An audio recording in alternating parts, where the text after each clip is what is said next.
defined for every grid point. Okay, let's first cover 1 to 20 to 3D, and then I'll come back to these variables. So this is like either it is defined only on the longitudes, only or only on the latitudes 1D, or only on the heights. That has same value for all the other things, right?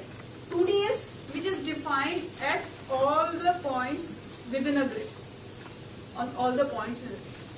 3D is which is defined on all the points in a grid and also at all the vertical levels. So let's say if you have vertical levels, so you have a grid, then the same grid is there at the second level, then same grid is there at the third level for the whole atmosphere.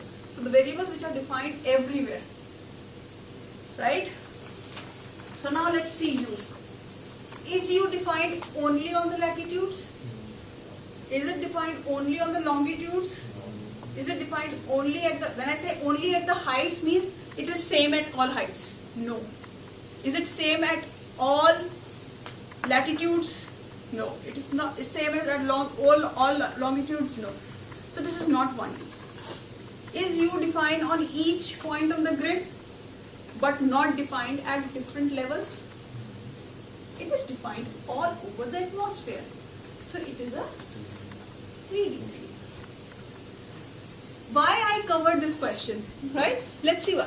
When you open a WARP output file using MCView or anything, you get 1D, 2D, 3D, 4D variables. Fourth D is it when they add T also, time also. That becomes 4-dimensional. Okay? So where should you find U? It is going to be in the 4D one if you consider time also. It varies with time and it is defined all over the atmosphere at all the grid points at all heights. What do you mean is like, let's say air, wind in air, and let's say UV, it's different. It should be defined because different points on the same. Yes. Then at different heights. Yes. Wind will be different. Yes. At the surface, at the top of the building, or at the top of the even a higher building, at the top of a big hotel. These things will be different, right? As if you have gone for any sort of climbing or anything, you'll see as you go up, winds become very strong, higher speeds, right? So is the case of temperature. You go to the mountain, temperatures are cooler.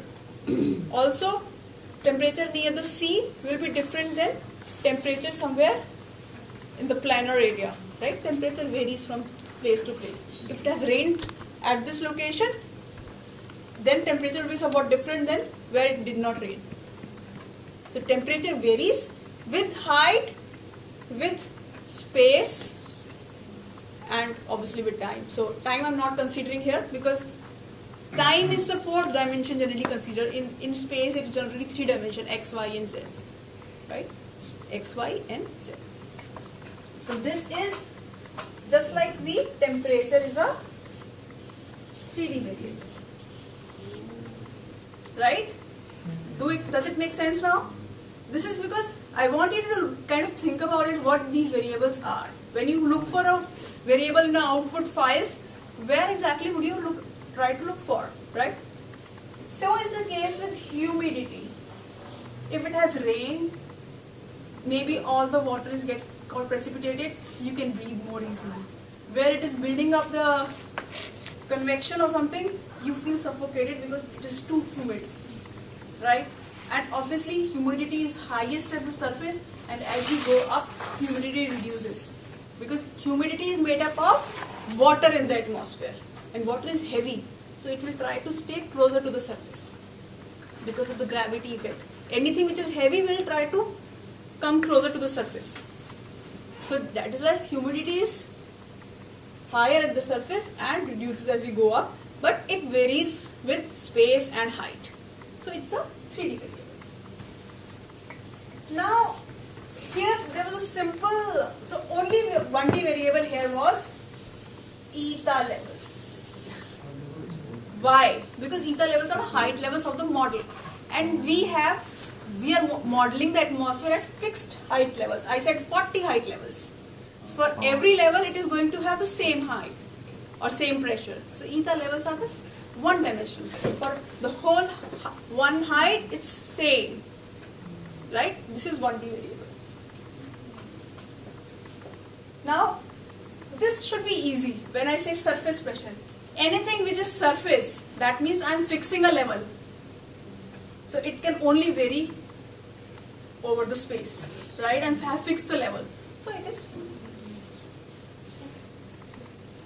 Same is the case with surface temperature. I have fixed this level. It is 2. Rainfall is a 2D variable. Rainfall is how much water actually reached to the ground. You don't say rainfall at different heights. You say whatever is your ground, how much water has reached. That quantity is called rainfall. The water that touches the ground. That is why it is a 2D variable. Is it the same thing with precipitation? Precipitation is same as rainfall. Meteorologists call rainfall as precipitation. It's just the synonym.